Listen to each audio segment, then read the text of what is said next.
take their seats. We are going to get this thing rolling.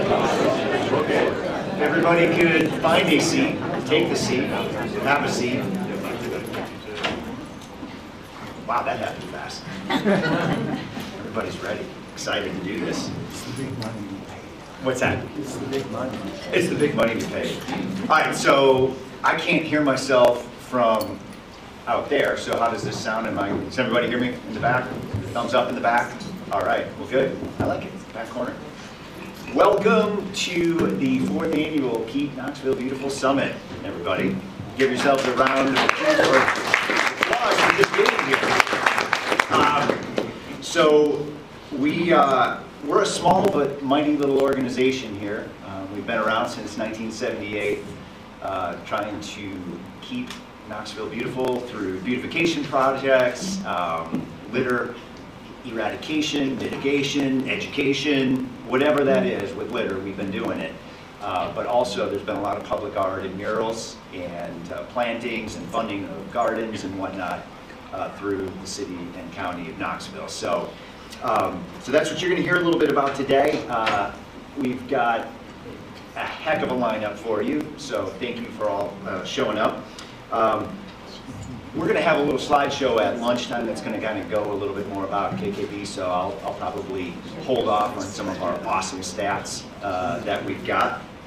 And then also, real quickly too, if there's one thing we learned from the COVID pandemic, it was how to use a QR code.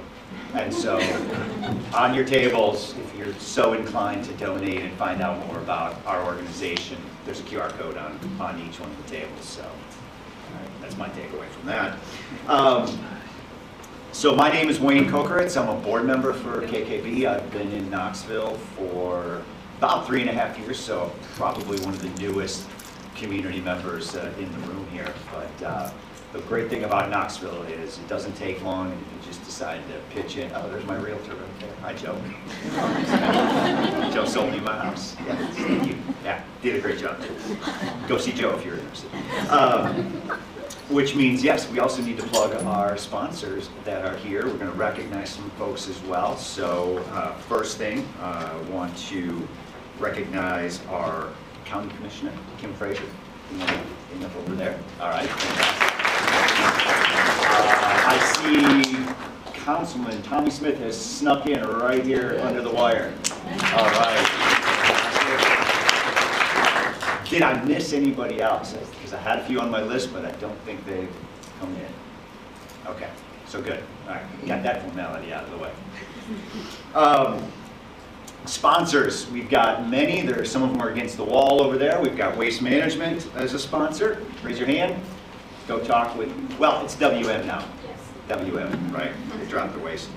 Okay, US Bank, still US Bank, and they're over there as well. First Neighborhoods Realty, Joe, yep, and Jessica, yes, thank you for that. McCarty, Wholesale McCarty, raise a hand. Did they show up? There they are in the back, loud and proud. Okay, perfect. Fox and Fogarty. Going once, going twice, okay. And then the East Tennessee Community Design Center. Dwayne, I saw you, there you are, thank you. All right. And Visit Knoxville. Anybody from Visit Knoxville with us? They took y'all out to breakfast this morning. Okay. Where else did they take you? The Sunsphere. Yes. Did you go up in the Sunsphere? Yeah, and we went afterwards. Mayor Terrell. Okay. Very awesome. Okay. So you got a free ride up. Costs money now. So I like it. I love it. Okay. And then also afterwards our partners Green Drinks, so Green Drinks Knoxville, Ariel, and so we'll talk a little bit about that, what you get to do. We've got, I mean, even after this is done, there's more for you. If this stuff like really gets you fired up about planning and connections to nature and all of that good stuff, then we've got a full day for you all the way into the night. She did. That's changed. Hold on. You're pushing the agenda. Just slow. Okay. So before we get too far, there's always the question, where are the restrooms? So through that single door, if you walk out that single door, go straight across the hallway, the restrooms are there. So And the door closes softly behind you, so you don't have to worry about it slamming. Always a thing we're concerned about. All right, so I think we've got most of that out of the way. Let's see.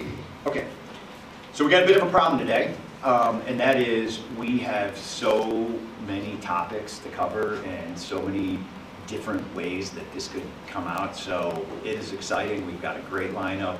And when you get really passionate, knowledgeable people, sometimes things just go from over here to over here to over here. So we're not going to cover it all. We just can't get it today in the 4 hours that we've got our time together. So be prepared. It's going to be a wild ride. We're going to be going all over the place. Have your questions ready. Ask as many questions. Get them ready to go because there's really no specific format that we're going to do here in terms of what you can ask. I'm not going to ask all the questions. You're going to be tired of me in 4 hours. I'm going to be tired of you.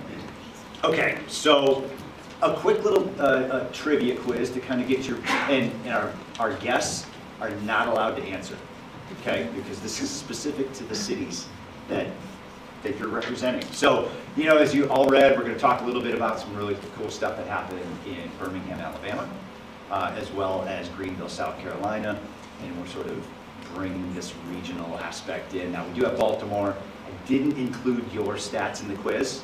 Okay, that's okay? Yeah, because okay. So we're going to put on your thinking caps here about Greenville, Knoxville, and Birmingham.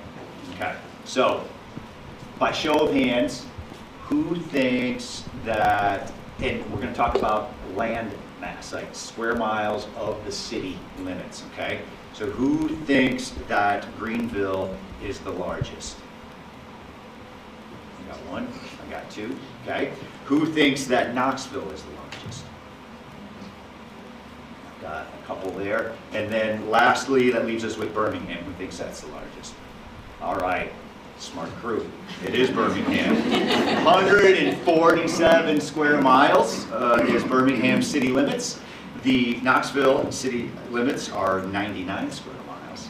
And Greenville, Mayor White? A lot of annexation, but still probably 40 something. Yeah, the last I checked was right around 30. Yeah, but if you're annexing, so you're still the smallest.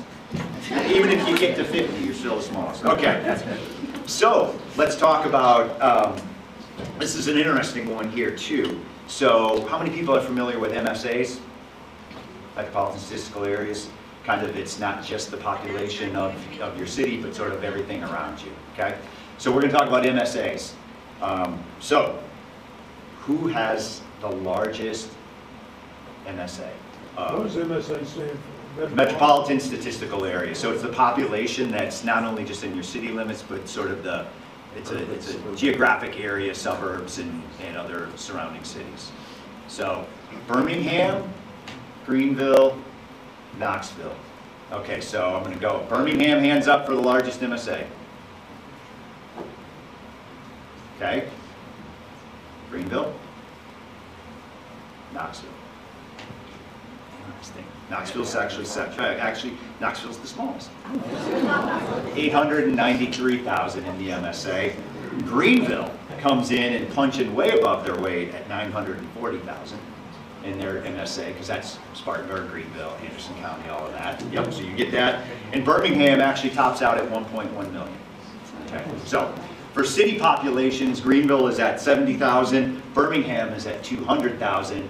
Knoxville, anybody know? 188. Yeah, it's 190. Where was 190? I heard it. Ben? No, somebody said it. Okay. 191 plus. There you go, all right. Price is right, you win over. You win over and you lose. That's how that works. Okay, so just to kind of give you an idea of scale and scope of the communities that we're going to be talking about a little bit. So, great lineup today. We've got Mayor Knox White from Greenville, South Carolina is here. We've got Kathy Sloss-Jones from Birmingham and all points in between, as well as a panel later today with local leaders from all aspects of our community, urban forestry, legacy parks, community development. So it is my pleasure, it would have been my pleasure to introduce the mayor, but she is unavailable at this point in time. So, we're standing. Yeah. Where's her stand? Where are you? There you are, over there. So, Erin Gill, Deputy to the Mayor. Now, as it was to normally be, I would have this big write-up of like introducing, you know, I went to Harvard and all this cool stuff about the mayor. But here's what I can tell you is that Erin Gill rode an e-bike for the very first time yesterday in downtown and survived, okay? And even better yet, she ate at Pete's Downtown Diner this morning, and because it was Thursday and she was feeling a little punchy, she had chocolate chip pancakes for breakfast. So that's what I got, because that's what you get to work with in just a few minutes of trying to put your notes together. So Erin, if you wouldn't mind coming up and doing a more formal introduction to our first guest. Welcome, everybody.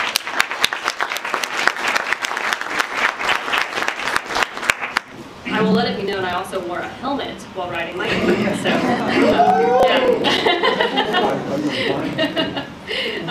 so again, Erin Gill, I am one of Mayor Kincanon's deputies, and trust me, she would much rather be here with this crowd this morning. This is much more fun than the pension board, where she has been stuck since 8 a.m. this morning. So, thoughts with her, but I am really glad to be here on her behalf to welcome you to the Keep Knoxville Beautiful Summit. This is a really wonderful event that I have been so pleased to see has become an annual tradition to bring together not only the wonderful staff and supporters of Keep Knoxville Beautiful, but others in our community who are working, whether through volunteerism or through their professional work or through philanthropy, to support a really robust, sustainable set of programs for Knoxville and our region. So thank you, Con, and the leadership of Keep Knoxville Beautiful, the board members I know have been hard at work thinking about this and other programs. And I want to recognize the impact that they have had. I think when I look back at what Keep Knoxville Beautiful does, their legacy around litter prevention and litter education as well as litter cleanup is really important. We could not do our litter program without Keep Knoxville Beautiful. And Chad Webb, their public service director, was very, very quick to give praise. And in his words, we could not do it without you at Keep Knoxville Beautiful. So thank you for that, but I think what's also really exciting is the evolution of Keep Knoxville Beautiful really over the course of a decade, if not more, into not just litter, but around these themes of placemaking and making the places that we live, our neighborhoods, these nodes, these commercial corridors, special through murals, through art, through connecting in new ways with parts of our city that maybe have been underloved in the past. So thank you, and the Orchid Awards, I think, really celebrate the ways that we can do that in many innovative ways, not just through our built environment. But then especially a theme that we see today is this commitment to pride and care for our natural environment. And I think about this theme of an urban city reconnecting to nature. It's who we are in Knoxville. And I know Visit Knoxville, the sponsor, so Kim Bumpus will give me a little bling if I say we are a nature-loving, adventure-seeking, artsy kind of town. And this idea of nature being core to who we are as East Tennesseans, not only in the region with the Smoky Mountains, but especially more and more with Knoxville specifically, and connecting to our urban wilderness and to our parks is really such an important theme that I know is part of why I am so glad to be living in Knoxville and raising a family in Knoxville, and I hope it's why you love calling Knoxville home as well. So just to kind of hit on some of the themes that we see here, and I know you're going to hear today from some really amazing partners, including our own staff, Casey Krause, our urban forester, who I don't know is here yet, but Carol Evans with Legacy Parks, Ben Bentley with our KCDC Community Development Corporation. And I want to recognize other city staff in the room because I hope you'll get a chance to connect with these folks over lunch, over a meal, or elsewhere because they're doing amazing work. So I see folks, Amy Brooks from Housing and Neighborhood Development, Brian Blackburn from Sustainability, Aaron Browning from Parks and Rec, Cheryl Ely's there too, Debbie Sharp Neighborhoods. I can't even mention them all, but we have an amazing team. Mackenzie from Waste and Resources and former employee Patience Melnick, who we were very sad to see transition, but excited for her. So want to recognize just the legacy of work and passion that goes into what our city employees do every day around this topic. I'm really proud, and I know the mayor would emphasize this as well, at where we start when we think about equitable access to parks in Knoxville. The Trust for Public Land recently did a quantitative assessment of maybe not all cities, but a lot of cities across the nation, and These are their statistics, but 52% of Knoxville residents live within a 10-minute walk of a park, which is their benchmark for what it means to have access to a park. So that's a wonderful number. But where I'm even more proud of Knoxville and the legacy of good planning and good decision-making for years is where we buck the national trend when it comes to equitable access. In many communities across the country, wealthier, whiter neighborhoods tend to have better access to parks. And in Knoxville, our lower income neighborhoods, our predominantly minority residents, specifically black residents, I believe in particular, actually live closer to parks on average than the population as a whole. So that is really interesting, and it's also, again, a testament to the intentionality and good planning practices that have been done for generations around how do you invest in the neighborhoods where access to parks and mobility in particular is really important. So again, want to acknowledge that there is always room to do better. There's always room to make sure that the parks that folks are walking to are high quality and have wonderful amenities. But we start with a really good baseline, which is exciting. I think that's sometimes it's easier to say, here's what we're doing well, how can we do better, than it is to say, here's what we're doing poorly. And it's an asset framing rather than deficit framing. So I like to start with that. I also want to recognize, you'll hear from Casey Cross later today about our tree canopy, and we have a 38% tree canopy. I think he'll tell you more, but again, one of the things that we can be proud of, and there's people in this room specifically who have been the leaders in this type of work, but over 10 years, our tree canopy has only shrunk 1%. So again, that is not insignificant, but it's also a testament to the protection and the commitment to protection that is happening not only in the public sector, but also in the private sector where many of you work. So again, thank you to see Joyce Feld over there, folks like Scenic Knoxville and Trees Knoxville, and these groups that have been for years working, there's Carol coming in the door, working for decades to preserve our natural environment and make sure that we are taking care of the natural assets that are so important to who we are as a community. So without much further ado, I want to again thank you, Keep Knoxville Beautiful, for sponsoring this event, for hosting this and creating such a wonderful forum for folks in Knoxville to come together. But I'm also really excited to welcome our guests to Knoxville. So we have Kathy Slosh-Jones from Birmingham, thank you. Ryan Alston from Baltimore, thank you, it was good to meet you earlier. And it is my privilege to pass the mic to Mayor Knox White, who is coming back to Knoxville from Greenville, South Carolina, who I consider one of our peers and a regular place that we turn for great ideas and inspiration. So thank you for being that inspiration to Knoxville. I'll say specifically as I pass it off here that Knox White has been mayor of Greenville since December of 1995, and as he will no doubt showcase, he will make Greenville the most beautiful, livable, and welcoming city in America. I think we'll challenge that, but we're glad to hear how you've done it. And really, again, I hope you'll share more about this, Mayor White, but thinking about these themes of neighborhood revitalization, economic development, and transformational projects for downtown. So many similarities that we see between Greenville and Knoxville. We're really excited to have you back to share about more. Greenville has earned national acclaim for its livability and as an award-winning destination. And this is from his bio, but if you ask Mayor White, well, why Greenville is unique, he will tell you it is due to good planning and partnerships. And I think the same can be said here in Knoxville as well. So wise words from Mayor White as a graduate of Wake Forest and a long-term mayor who is welcome back to Knoxville for, how many times now have you visited? 3 times. Yeah, so several times. So we're glad to have you back, and I hope you'll join me in welcoming Mayor White for the next portion.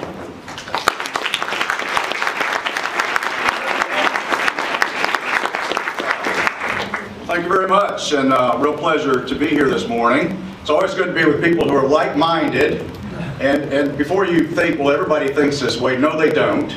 Not every city cares 2 hoots about being beautiful or having trees and that kind of thing. Some cities don't get it at all. Other communities do, and I've always made it a point to try to go to a lot of those communities and share ideas and learn from those communities, and Knoxville's always been very high on the list. There's another city down the road, anybody from Chattanooga? You're better than Chattanooga. An opinion, but I'll tell you why if you want to ask me later. But intentionality is a good word. I appreciate the fact that that word got used, because we use that word a lot too. Intentionality, whether you really think about these things thoughtfully. And Knoxville does, and that's the exciting thing about it. It's also one of the few places I can go where no one ever forgets my name. Seriously, it plays that in the clerk at the hotel. Oh, Knox, you left your thing here. Okay. Yeah, you remember the name, right? But good to be here. Your former mayor, Madeline, was a Furman grad in Greenville, so we had a relationship going back for years, and knowing her. And India has a family in Greenville, so I met her before she was mayor. So that's very nice too. So that's part of the reason I wanted to come back up here. We're doing another event with the Chamber of Commerce tonight. So here we go. Greenville, by the way, I'm not here to talk about the city per se, but I do want to say, if you haven't been there, how many people have been to Greenville, just to have some idea? Oh, good, great, okay. Okay, yeah, you saw the trees on Main Street with an amazing tree canopy on Main Street, up and down. And I always tell people that if you step back and look at, we have this walkable, extremely walkable, clean as a whistle downtown. It looks like Disney World in downtown Greenville. Tree covered. We've renovated the river, and that's part of our charm now. And so you think, so why is the city so successful? Why is it so vibrant? Why do people live there in such big numbers on downtown? And I say, it's really when you just cut through everything else. I can talk about the big projects and the Performing Arts Center and all those kind of things. But no, it's really about trees and water. And this almost emotional touch that people have when they come to downtown Greenville. We pick it up all the time in here. They don't even know why it's there, but it's trees and water and how basic that is. Somehow it always works. And I'm always telling people that if we just continue to focus on that in 100 different ways, touch back on that every time, we'll do just fine. We'll do just fine. And we'll continue to have people coming here, the talented people coming here, and companies coming to Greenville, which is just what we're experiencing now, which is really wonderful. But how basic can you get? And that gets back to everybody in this room. You get that. And so many people don't get that.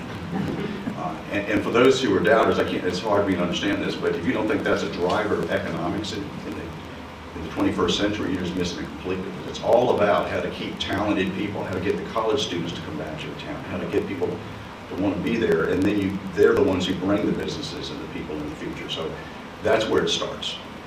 Well, this is a presentation about 2 park projects that we've undertaken in the last couple of years. The story of the park projects is good on many levels, but I only share this with you because I think that within these 2 stories about what happened in Greenville are episodes and lessons learned, mistakes made too, that are translatable to, I think, communities anywhere who want to undertake a large infrastructure project and want to build a park. We literally built 2 new parks in the last 20 years, both of them significant and huge, and both of them, unquestionably, without any doubt, transformational to the whole downtown and to the community. It's one of these things where people can't believe we ever had a city without these 2, once we have them. One is Falls Park, and the other is now Unity Park, which is our new park. And do I get this, or do I do this? Can I hit the little button? You want me to do that? Okay, this one or this one? Say a little secret. You're not hiding. You're not hiding.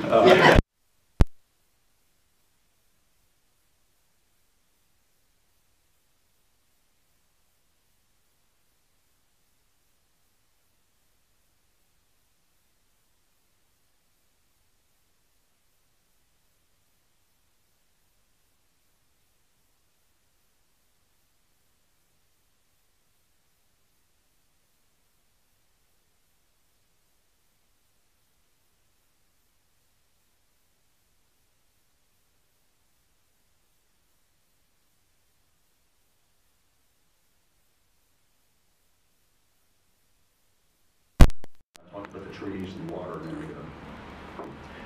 Greenville looked at a number of things, but the biggest surprise to us was we have a waterfall in downtown. And the turn of the century and into the 20th century, it was a big deal in Greenville. And we have lots of pictures like this. People met at the waterfall, that's what they talked about. But Greenville, like a lot of communities during the 20th century with industrialization and manufacturing, we had textile mills, lots and lots of textile mills. Well, pretty much obliterated the river, became polluted. Nobody went there anymore. It was like that in most American cities. So the whole downtown moved away from the very place the downtown started, which was at the waterfall and the river. To the point that in 1960, the State Highway Department built a 4-lane highway directly on top of the waterfall. And very few people complained at the time. It would stand there for 40 years. So the storyline is that during the 1990s or so, people can't understand that the river was cleaner. The textile mills went out of business, and the water became cleaner, but most people still never ventured under that bridge. See that one car driving across it? That's Main Street, by the way, on the up behind that building. So if you're talking a connectivity directly to Main Street, but there's an area Main Street that people no longer went down to. It was kind of dark and scary. You wouldn't go down there easily.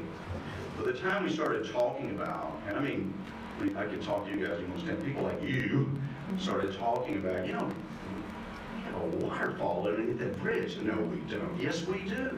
Go check it out. I've seen it. No, you haven't. They all lied. By the time we started talking about that, most people in Greenville, again, after 40 years, that's over a generation. So I can tell you, when we started the political discussion and debate, most people who have lived in Greenville all their lives had never seen a waterfall. So it made for a very unusual debate. Please don't think I'm some profiling courage. I'm not. I waited till I was reelected to take this on. I served one full term, and after I was reelected, I turned to a group in town that had always had this on their minds. We had still do, have a high-powered garden club. The Carolina Foothills Garden Club. And woe be to you if you call them the Carolina Garden Club or just the Foothills Garden. No, it's the Carolina Foothills Garden Club. And Harriet Weiss was president. She's significant. 1967. Now that's just a couple years after the bridge was put up, right? In 1967, she was profiled in the newspaper with this crazy wackadoodle idea of building a beautiful garden around the waterfall under that bridge. And they had pictures, she and the garden club members down working in this area. They took it on as a project for the next 30 years. They brought in designers and other things. This is a great picture because the garden club members are shown in 1967 pulling weeds with their pearl necklaces on.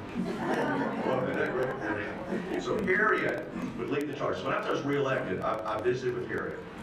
And I said, you know, how big is the garden club now? About 30 members, but they're high-charging members. I tell you what, we're going to get the bridge down. How can we do it? And they were my wind behind me the whole time. They jumped fully in. And woe be to you if you stood in the way. At least they opened doors, they came to meetings and this kind of thing. But still, so here at Weissman Garden Club joined forces with me. Still a lonely battle. We basically were telling people in the community that we want to spend about $18 million to build a beautiful garden and park on a waterfall that you've never seen. Trust us. And most people really didn't. So it was an odd battle because most people hadn't seen it. Well, here's one first early lesson. Somewhere along the lines, and when things were going about as bad as it could be, went down to the Greenville News, moved back to the days when you had a newspaper and people let you read it, and with Harriet, and we talked them into printing on the front page of the Sunday paper this. And most people have seen this was the garden club's vision of the park. So it wasn't just about a bridge, it was about what you get for removing the bridge. And I'm going to tell you, that was kind of a seminal moment that when it happened, I didn't realize how important it would be. It began to crack the ice. For the first time, lesson learned, people are visual, they have to see a vision. They don't see it unless you show it to them. And this cracked the ice. This is what you could get for removing the bridge. So early on, I knew we were on to something going on here, because I had a member of city council who was vehemently opposed to removing the bridge, as were most of the members at the time. They thought it was the dumbest, stupidest idea. It was like on a third rail issue. Don't even bring that up, please. Well, this one member who didn't oppose, he called me and said, hey, after the article appeared, I saw the vision of the park. You've never noticed it before. And I want to talk about it. It really is impressive to me. And I said, okay, fine. So he came to see me in my office. And I said, what do you have in your mind? He said, well, I'm really impressed by the park vision. I've just never been fully aware of it. But I think we're going about this all wrong. And I said, really, what's that? He said, instead of moving the bridge, we should move the falls. Yeah, I had the same reaction you did, but I couldn't do that. I couldn't laugh. How would you do that? He said, dynamite. So that's how bad it was. So we continue the discussion and debate. We dragged more people under that bridge to make them look at the falls, including those who swore they'd seen it before, and I could tell by their reaction they'd never seen it. High bridge up there. We have the state highway department involved. Long and short, I'm skipping over things. We got a city council, we voted to remove the bridge. And by the way, the Carolina Foothills Garden Club, here's a good tactic for everybody. I mean, Harriet Weiss did this. The meeting's at 5:30, they came at 3:30. and filled all the front row seats. Brought in boxed dinners. And I remember walking in there, and they were all the opponents who were in the majority came, and they had to sit in the back of the room. Tactical tip for you. Well, there we go. And people were angry, and I mean angry about this convenient bridge. You can fully appreciate, you'll see in a minute, but that area downtown on Main Street was deserted, vacant buildings everywhere. The newspaper at the time had a columnist who actually had a little bit of poetry in her, and she wrote this. She said, "For the first time in 40 years, the sun shone on Reed River Falls." It's very nice for, can you imagine a newspaper saying that these days? So, to the shock and surprise of most people in the Greenville area, we went from this to this. A beautiful 10-acre park. It's a garden, it's a landscape garden throughout the whole thing, and of course the waterfall being the star of the show. Pedestrian suspension bridge instead of a highway bridge. It became the centerpiece of downtown Greenville overnight. And I can't tell you my reaction, watching so many people come across the bridge when it first opened. It's hard to put this into words, because you literally had people who lived there all their lives who were like, for the first time seeing the waterfall, they were like, and the whole area around the park is gorgeous. And it is indeed the centerpiece of downtown. It has moved the whole center of gravity of our downtown to the river, though we're pretty good about keeping the whole downtown alive. It's beautiful at night. Downtown Greenville is extremely safe. You can go down there at 11 o'clock at night. There's people everywhere, on the bridge, around the bridge, everywhere downtown. So that's the story of Falls Park. A lot of good lessons there. Public-private partnerships. People are visual. And one other. I'll show you this. Harriet lived to see it. She lived to see it. And she's a beautiful lady. She's deceased now. And so that's another lesson I want to tell you about the next part. You need champions. And I had to live through that. You know, it was only in retrospect I could go, wow, suppose I hadn't had Harriet in the Garden Club. Never would have. The mirror's not that good. So, what's the impact of a beautiful garden in the middle of the city at a waterfall? This is a picture taken, it's kind of a fuzzy picture. This is across the street from the entrance to Falls Park when it opened. It was a mile of blighted buildings, and I'm not exaggerating. Within 3 years, that became this. And that is hotels and condominiums and apartments and more hotels and more retail. That is a 20-mile bike and walking trail system. Starts in downtown and goes to the Birmingham University Travelers Rest. 20 miles now. Emanating. And emanating, thank you. And emanating from the waterfall. That's the Performing Arts Center on the right. It was already there with the hotels and all. And everything we do is mixed use. Everything we do is mixed use. So lots of residential. So that's Falls Park. So I think that, having a champion, I had a champion. Thank goodness. So biggest lesson I always think for everybody and everybody else in the city is find your falls. Every city has something. It's not a waterfall. Though in our case, I just can't emphasize, we didn't know we had a waterfall, so please understand that first and foremost. But find your falls. Well, we thought, well, this is good. The city ought to be about water and trees. And so if it worked once, let's do it again. So just starting about 5 or 6 years ago, we decided to go up the river, on the Falls, up the river about a quarter mile, not very far really, and continue the riverscape work with hotels and things like that too. But it was interesting because we had an area up the river that in many respects was kind of like the Falls area. It was neglected. It was the backyard of Greenville. Today we're calling it Unity Park. We call it Unity Park because it was also the site of a segregated park system in the 1930s, 1940s, 1950s. Black park and white park. Little small niches. You want to guess which was the nicer park, by the way? And there they sat, and they had quite a history. But we looked at this area, and again, just a quarter mile of the river. And the bicycle trail I just showed you, the trail, it goes right through the middle of all this. The river runs right through the middle on the left-hand side. The bike trail runs right through it. But the area itself, at this point, was mostly empty warehouses, the deserted area. This picture actually makes it look nicer than it is. A lot of concrete. There you go, better picture. Our city public works department had been down there. Junk police cars. Every time a police car had a fender bender, they seemed to just throw it over the area. So y'all go down there sometime, there'd be like 15 police cars just throwing around. oil and gas right next to the river. Public Works was kind of a mess. You had at one time in the history of this area, it flooded, not attractive anyway. It flooded and such. But this area upriver, going all the way back to 1907 in a Greenville plan we had, actually was part of a master plan to build 3 parks along the river. One became Cleveland Park, the other became Falls Park, and this third one's over in the top left. A concept, an idea, back in 1907. We pulled that out. And some of the same people who designed Falls Park, just a few years later, we got together and we said, let's design another park. And let's remember that thing about visualization. This is how we're going to visualize this thing from day one. So we put this out around early 2000s. You can see the bird's eye view. Tractor trailers running around. There was a jail down there. There was a landfill down there. It looked horrible. We put this out, you know, this could be this, right? Green space, so the other. And we began the effort. Early on, I said, no, we've got to slow down a little bit. We need to talk to the Southern Side neighborhood. Southern Side neighborhood, called Southern Side because most people work for the Southern Railroad. Predominantly black neighborhood, been there a long time.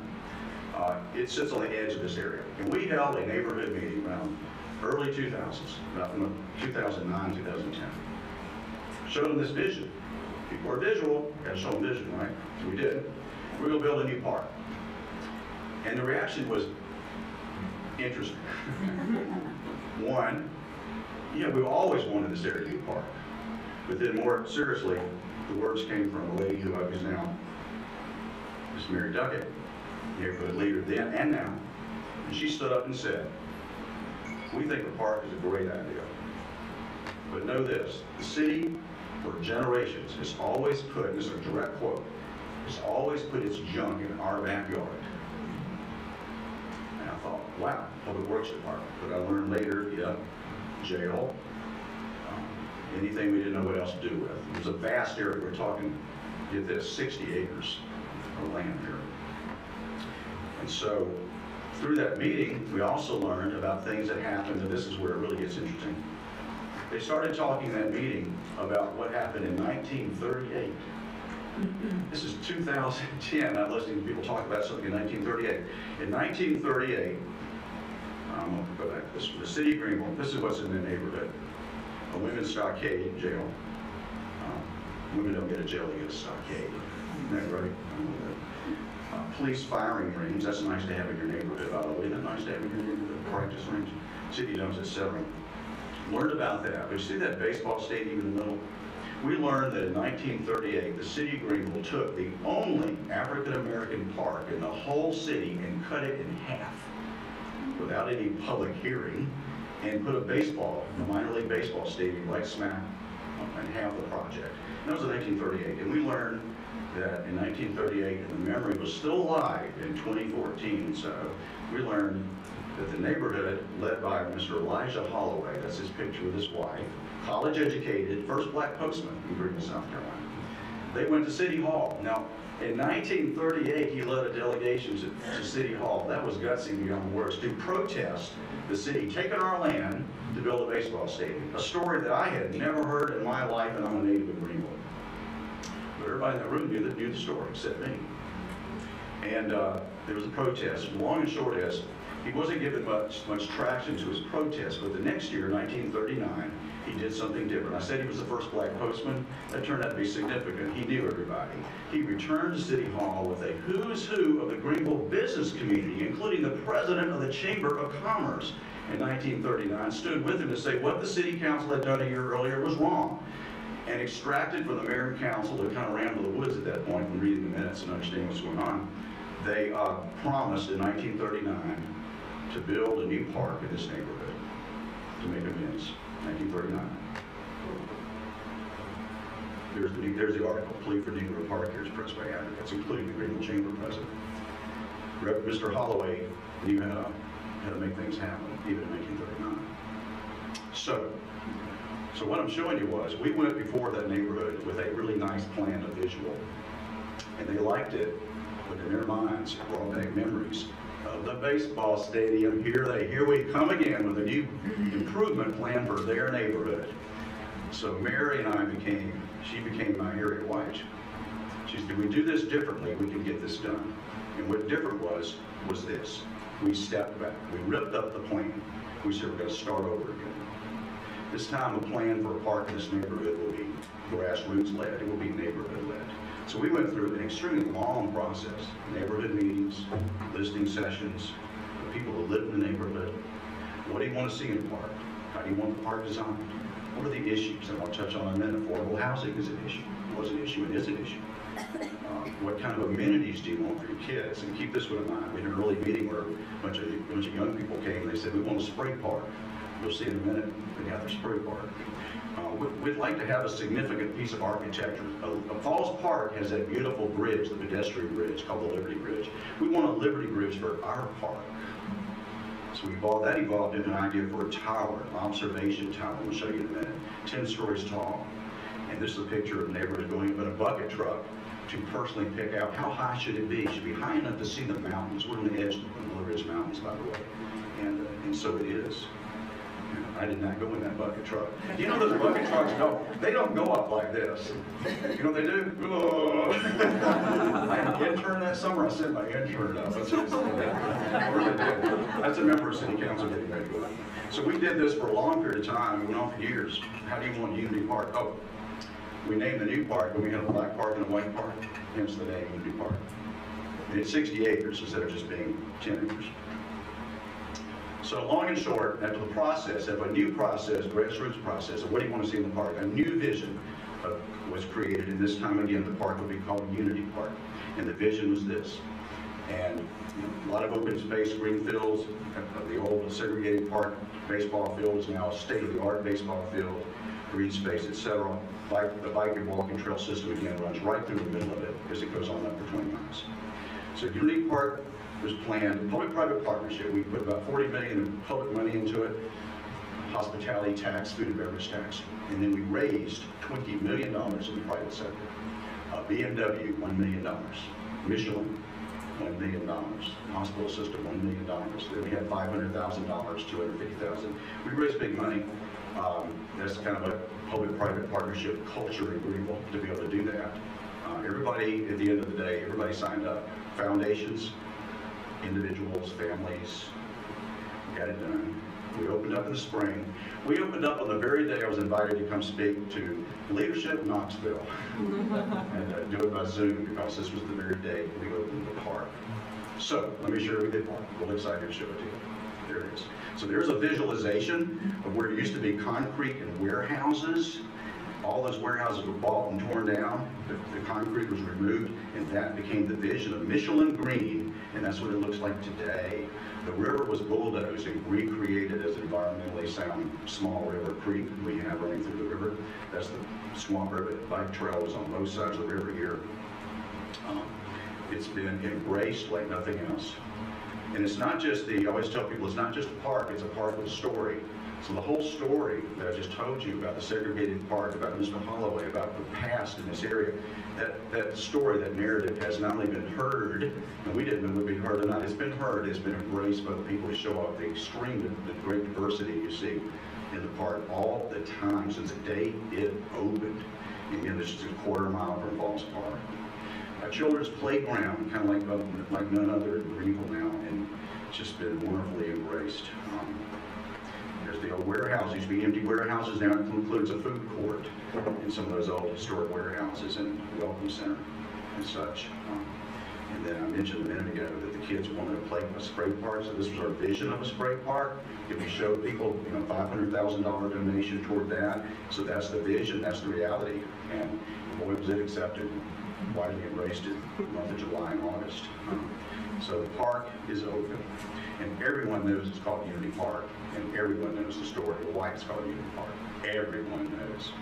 And I wouldn't have predicted that a couple years ago.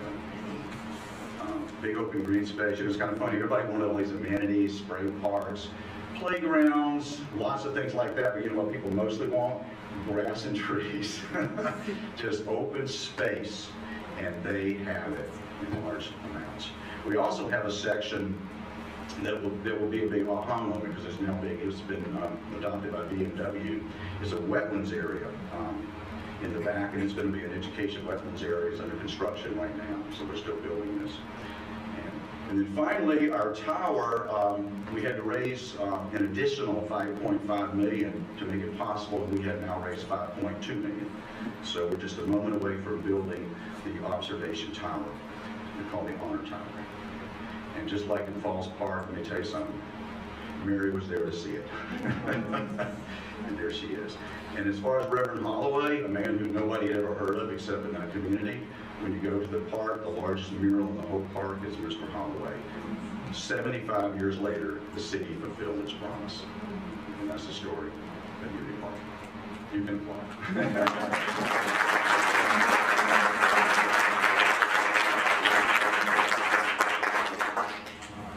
One of the early issues we wanted to address, learning lessons, learning public-private partnerships, visualization, having a champion. Another one is, we built Falls Park.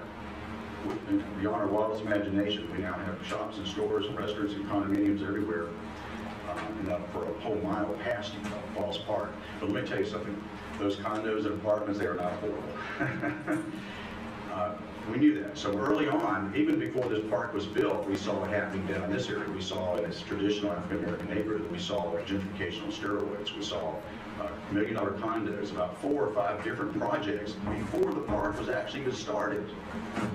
But we got lucky.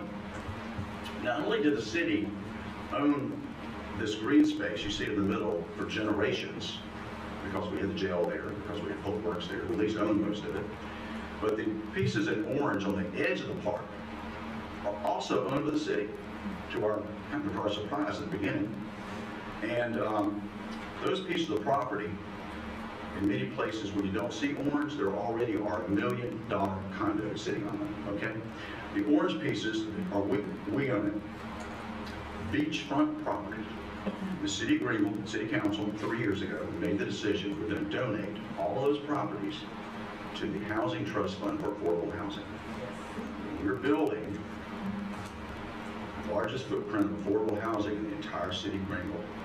Different kind of senior housing comes first, people live in the neighborhood, and on and on we go, a lot of diversity of housing types on the edge of the park. And that's been very well received also. And so that's the story of Unity Park. Nice little landscape sign. You know, as mayor, I saw this sign, this is the big sign when you come in, and I looked at it, but I'm a traditional kind of guy. The park, no, it needs to be wood and stone. And I thankfully had a staff member who was younger and said, Mayor, it's all about Instagram. And I went, oh, yeah. And it works, is all I can say, it works. So that's how we're going about making Greenville what we hope is the most livable and beautiful city in America. But thank you very much for letting me share that.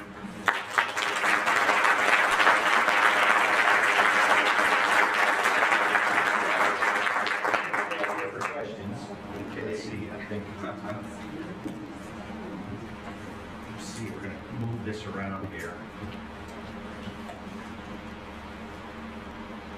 Oh, Ryan, any question, Ryan? Happy to answer questions, Ryan. Especially for those who've been to Greenville before, so it's a good framework. Just not sure if this is working, but is there a way to get this one working? There it is, and it's on. These might, yeah, but I can't carry that around. Yeah, that's all right. Well, who's got the first question? And if we can't hear the whole room, all right, stand up, Paul. Let the room know. He's on the front. Yeah, I'll try to project so everybody can hear. I was curious if you were inspired by San Antonio, Providence, Rhode Island, and Zoo Park in Austin. Right. Yeah, you win the prize. That's right. When we started Falls Park, we took delegations all around the country. We went to Valencia, Spain, and Birmingham, England. Birmingham has a waterfront. And it's hard to believe we did that. We like 50 people.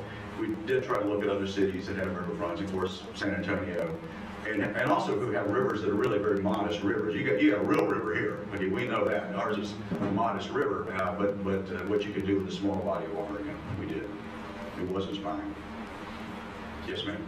Karen. Are you here for the rest of the event, or are you leaving early? Oh, boy, that's a problem.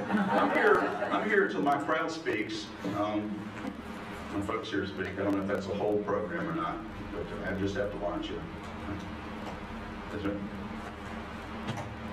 I know what my interpretation is, but what is your interpretation of why don't people get it?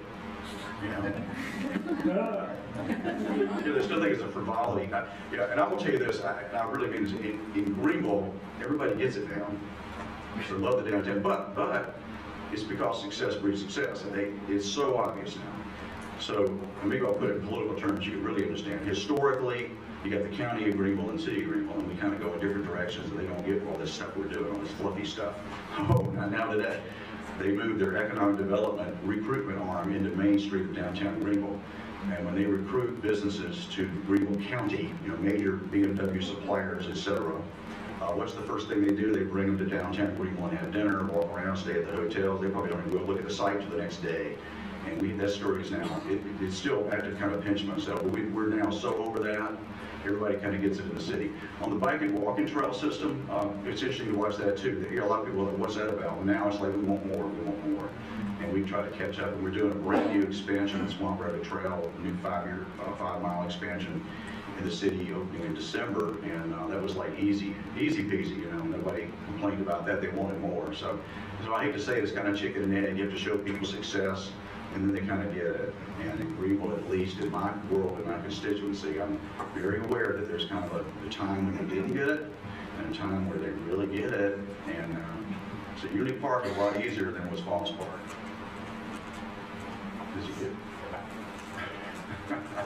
Has the park moved out into Spartanburg and Greenville County and all the surrounding areas, or is it still mainly along the corridor?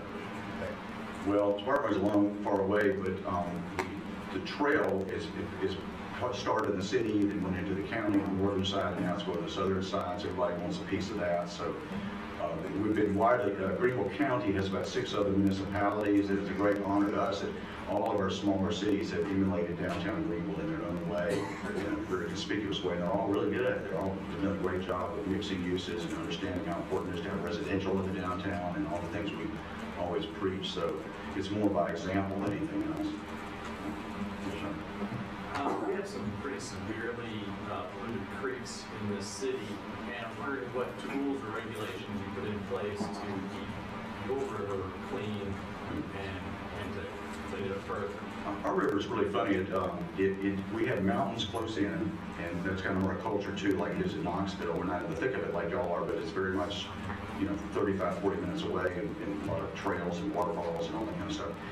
A lot of people think this river we have that comes through downtown and goes on for about 50, 60 miles. A lot of people think it comes out of the mountains. It does not. It kind of just comes out near Furman University. It just kind of bubbles out of the ground. And so it's the main river body it's benefited by the fact that the watershed throughout is pretty well, somewhat protected nowadays.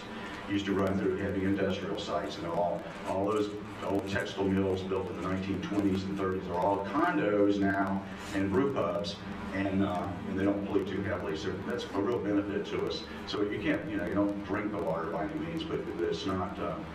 It used to smell bad. It used to change colors with dye and put different dye in the river, and that was its reputation when I was growing up in Greenville. In fact, the very word Reading River was like a pejorative term. It's like nasty stuff. But not now. No, just a question. Okay. Do you have any advice on how to provide amenities to a neighborhood and prevent gentrification?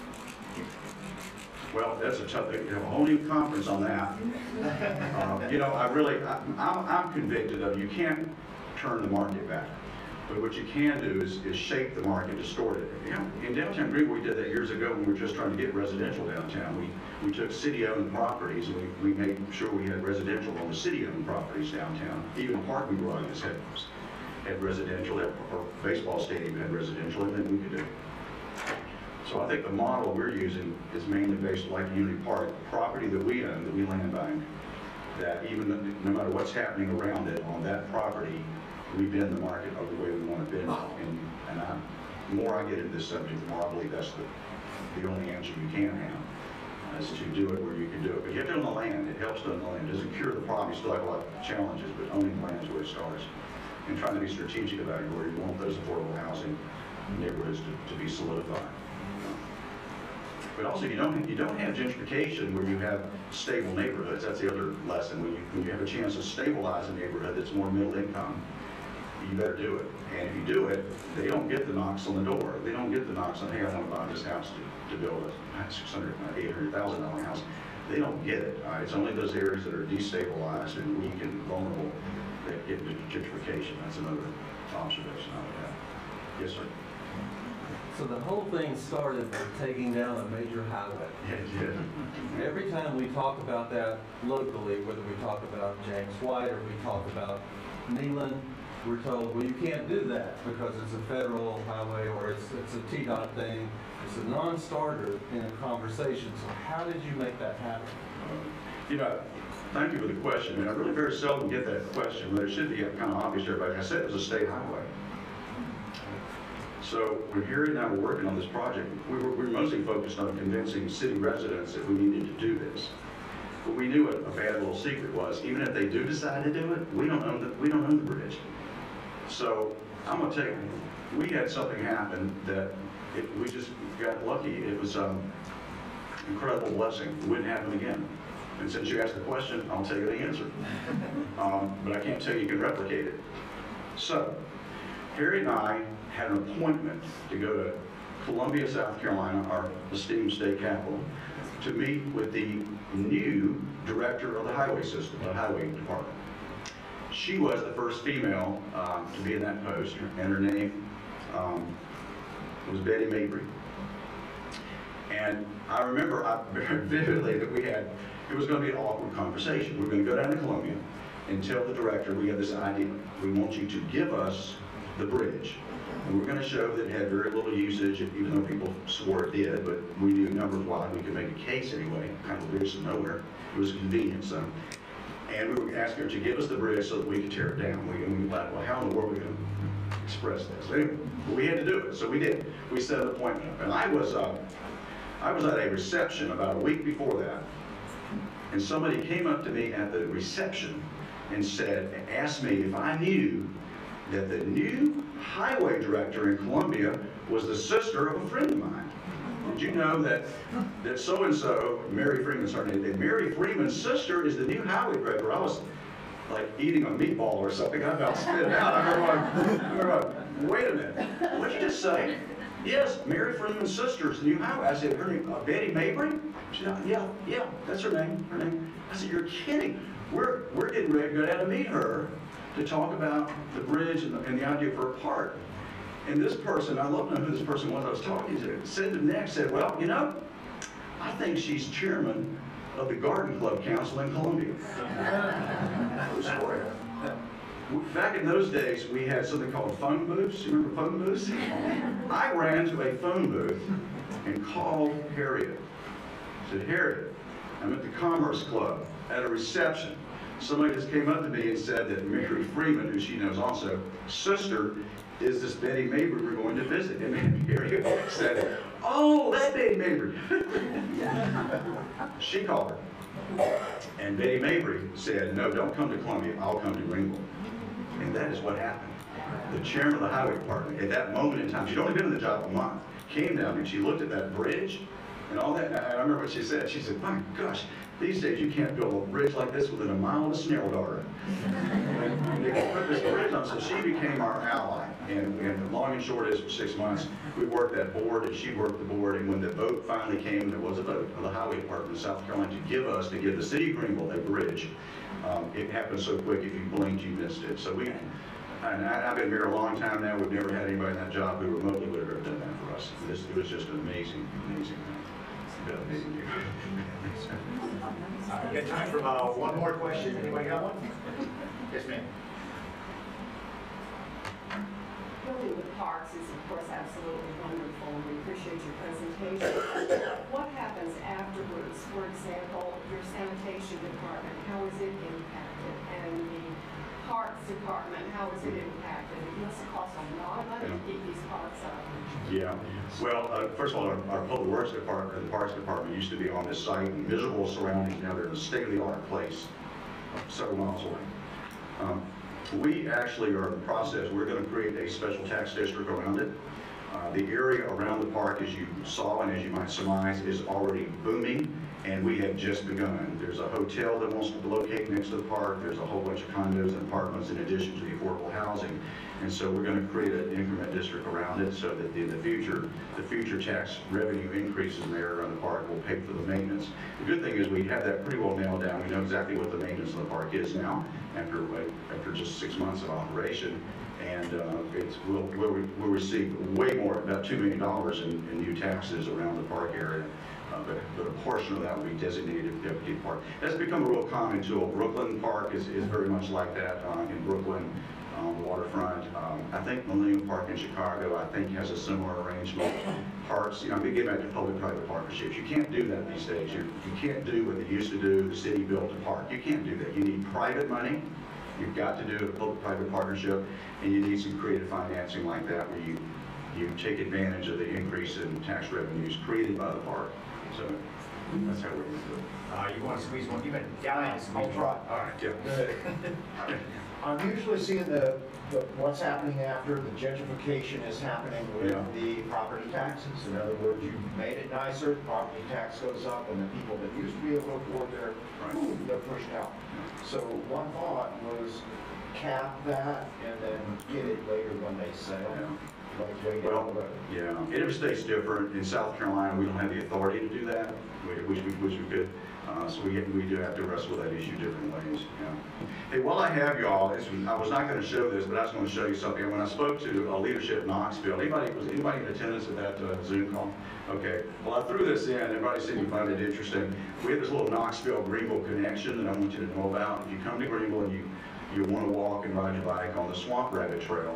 It's called Swamp Rabbit. It used to be a railroad. They used to get caught in the wetlands.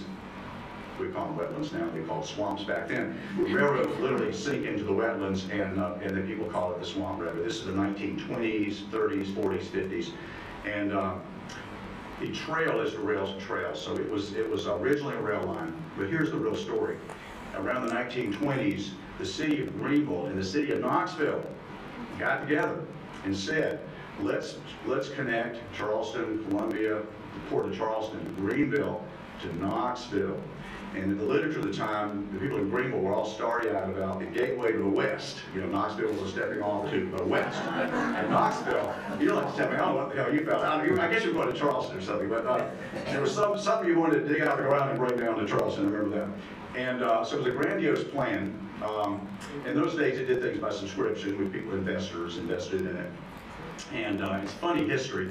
So Greenville got excited about it. There was actually a great dinner here in Knoxville, and I've got pictures of the mayor of Greenville, the mayor of Knoxville in the 1920s wearing funny hats and obviously a lot of wine flowing, toasting the launching of this rail line between Knoxville and Greenville. Pretty ambitious, go up those mountains, you know, but that's what they were doing. And so Greenville community raised all the money on our end and built the line all the way out of the city on up to the mountains and stops at the foot of the mountains. We're waiting. So there it is. There it is. Any of you hold these bonds? Any of you got these? We're waiting for you to. Well, the funny thing, I had a staff person years ago do a little research on this, but even in Greenville, this is not a well-known story. And we found a great article where people at Greenville were beginning to go, hey, Knoxville, and the mayor, never fear. Yes, we haven't met our goal, but next year we will. We're confident. On and on and on. It never happened. And so it never happened. And then it went bankrupt. Other people bought it. They created a railroad that ran between the mountains and downtown Greenville, and it would operate for over 50 years, both freight and some passenger service, which is pretty funny. And that is the one that became known pejoratively as Swamp Rabbit Railroad. They hated that name. It was called Northern Greenville Railroad. They called it Swamp Rabbit. It went out of business in the 60s or 70s. I think the 70s. That's a pretty long run. And then it was abandoned rails. And those are the rails that we turn today into the 20-mile bike and walking trail system that we have called the Swamp Rabbit Trail. So when you're from Knoxville and you go on that trail, you were to pay for that rail. I think you did do it. So thank you very much. We have a wonderful bike and walking trail system.